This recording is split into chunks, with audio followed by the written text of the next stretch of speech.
सोचिए आपको कैसा लगेगा अगर आपको एक लॉटरी लगी और आपको उसके बारे में सालों बाद पता चला। सोचिए अगर आपने कोई एक्सपेंसिव चीज़ खरीदी और उसके एक दिन बाद उसका प्राइस आधा हो गया। अगर आपको बुरा लगता है कि आपने कभी अपना भारी भरकम लॉस किया है, तो दोस्तों आज हम अपनी वीडियो में कुछ ऐसी कहानियाँ लेके आए हैं जिनका नुकसान सुन के आपको अपने खुद के नुकसान का दुख नहीं होगा। तो हेलो दोस्तों, हम हैं अनफिल्टर्ड फैक्ट्स और आज हम आपको दुनिया के सबसे बड़े लॉसेस के बारे में बताने वाले हैं। तो चलिए शुरू करते हैं अपनी पहली स्टोरी से, जिसमें करीब 600 करोड़ का लॉस हुआ है। 2014 में एक फ्रेंच बेस्ड कंपनी ने 2000 नई ट्रेन का ऑर्डर किया। मैन्युफैक्चरर ने उन सारी ट्रेन्स को डिज़ाइन किया और भेज दिया, परंतु एक भी ट्रेन रेल पर फिट नहीं हुई। ये एक छोटी सी मिसकैलकुलेशन के कारण इतनी बड़ी गलती हो गई। अगर आपको ये सुन के शॉक लगा तो आप अगली कहानी सुनिए। एक ब्रिटिश आईटी वर्कर जेम्स कॉवल्स ने 2013 में 7500 बिटकॉइंस खरीदे। क्या आप जानते हैं कि एक बिटकॉइन की आज कीमत कितनी है? जी हाँ दोस्तों, लगभग 20 लाख रुपए। दुर्भाग्य से जेम्स ने एक दिन वो हार्ड ड्राइव जिसमें उन्होंने बिटकॉइंस रखे हुए थे घुमा दी, और अगर आज के हिसाब से हम कैलकुलेट करें तो उनका लॉस लगभग 1500 करोड़ रुपए का हुआ है। एक केयरलेसनेस के कारण 1500 करोड़ रुपए का लॉस।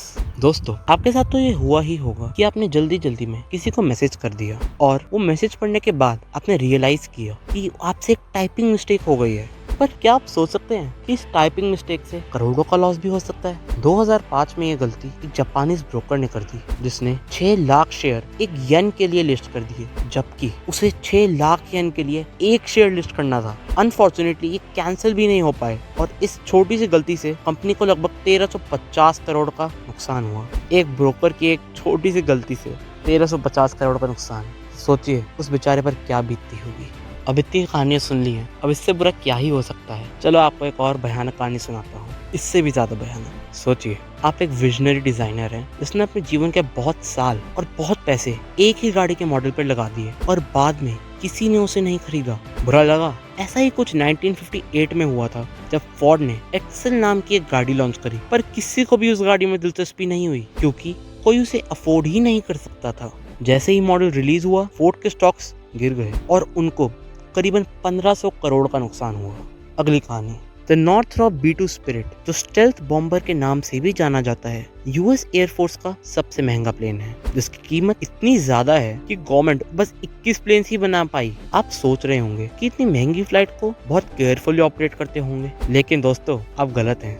एक दिन पायलट प्लेन को टेस्ट करते समय प्लेन को क्रैश कर दिया, और ये हुआ बस एक छोटी सी गलती की वजह से। पता है वो गलती क्या है? प्लेन के इंजन्स में मॉइस्चर था और इसको रिमूव करने की टेक्निक पायलट को ठीक से नहीं पता था। इस गलती के कारण मॉइस्चर ने सेंसर्स को डैमेज कर दिया और प्लेन क्रैश हो गया। एक कपल ने 10 से 12 लॉटरी टिकट्स खरीदी, जिसमें से उनके पास एक विनिंग टिकट थी। कंफ्यूजन ना हो इसलिए उन्होंने लूजिंग टिकट्स को फेंकने का डिसीजन बनाया, और अब तो आप समझ ही चुके होंगे कि आगे कहानी में क्या होने वाला है। जी हाँ दोस्तों, उन्होंने गलती से विनिंग टिकट फेंक दी और अपने पैर पर खुद ही कुल्हाड़ी मार ली। चलिए ये तो एक कपल था, आम लोग। अब बात करते हैं नासा की। नासा 1998 में नासा ने एक मार्स क्लाइमेट ऑर्बिटल को स्पेस में लॉन्च किया था, जिसका काम मार्स पे जाकर क्लाइमेट का स्टडी करना था। जैसे ही ऑर्बिटल ने उड़ान भरी, इंजीनियर्स को समझ आ गया कि उन्होंने यूनिट मेजरमेंट्स में एक बहुत बड़ी गलती कर दी है। अब आप सोच रहे होंगे यूनिट्स ही तो हैं, एक छोटी सी बात है, लेकिन दोस्तों ये मत भूलिए कि हम इधर रॉकेट साइंस की बात कर रहे हैं। इससे सब कुछ मैसअप हो गया और इंजन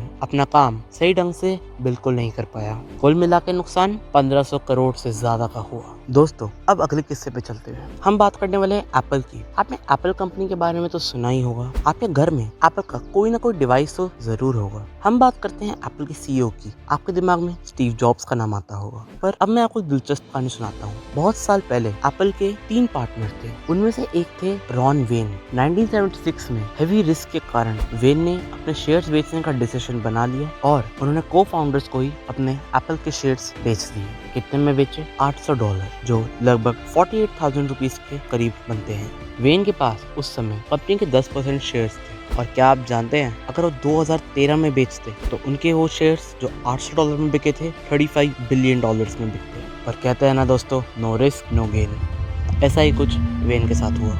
ये तो कुछ भी नहीं दोस्तों, इससे भी कई ज्यादा बड़े लॉस लोगों ने सफर किए हैं, पर कुछ सस्पेंस छोड़ते हैं। क्या आप उनके बारे में जानना चाहते हैं? अगर सच है तो कमेंट सेक्शन में जरूर बताइए। आज के लिए इस वीडियो को यहीं खत्म करते हैं।